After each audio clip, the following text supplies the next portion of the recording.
के ऊपर मैं वफाकी हुकूमत का नुक्ता नज़र देना चाहता हूँ।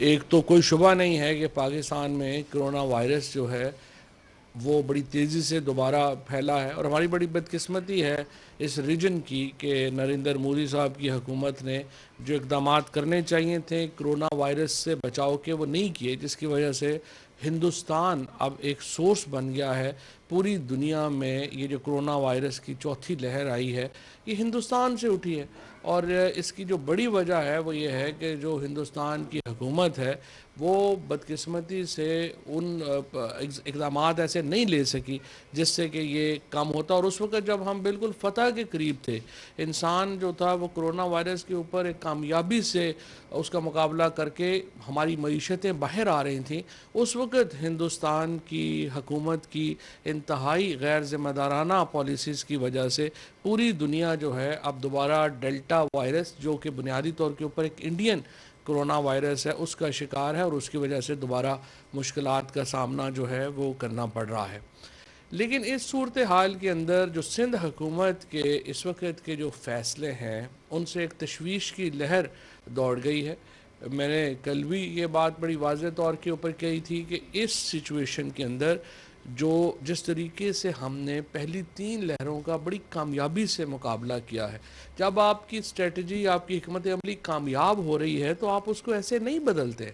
अगर सिंध हुकूमत यूनिलैटरली NCOC के फ़ैसलों के ख़िलाफ़, वफाकी हुकूमत की डायरेक्शंस के ख़िलाफ़ जाकर इंडस्ट्री बंद कर देती है, उससे पाकिस्तान की मईशत को बेपनाह नुकसान पहुँचेगा।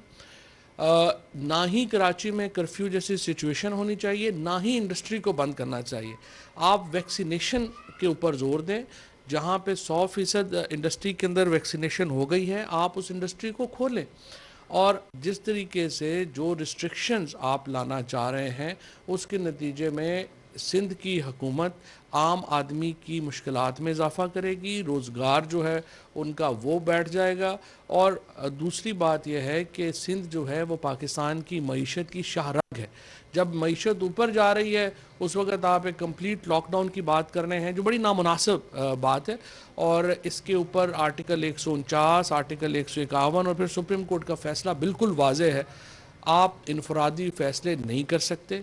वफाकी हुकूमत और NCOC की जो हिकमत अमली है आप उससे बाहर नहीं जा सकते, और ये बहुत ज़रूरी है कि आप जो भी हिकमत अमली बनाएं वो NCOC की मंजूरी से वफाकी हुकूमत की गाइडलाइंस के ऊपर आप जो है वो बनाएं। और मैं आपसे ये कहता हूँ कि आप इंडस्ट्री फौरी तौर के ऊपर जो है वो खोलें, और इसी तरीके से जो ताजर तबका है, जो हमारे कमज़ोर लोग हैं, दिहाड़ीदार लोग हैं, उनको आप उनकी मईशत को इतना स्क्वीज़ ना करें, इतना तंग ना करें कि उनकी कमर टूट जाए।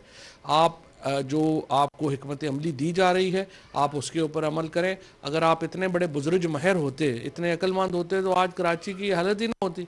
अगर आपने SOPs प्रॉपरली लगाई होती, SOPs के ऊपर अमल दरामद किया होता तो आज ये सिचुएशन ना होती। लेकिन बहरहाल इस बहस में पड़े बगैर कि क्या गलती है क्या नहीं है, हम पूरा जो तमाम सूबाई हुकूमतें हैं उनके पीछे खड़े हैं, वफाकी हुकूमत उनको पूरा सपोर्ट कर रही है, लेकिन सूबाई हुकूमतें इनफरादी फ़ैसले नहीं कर सकती।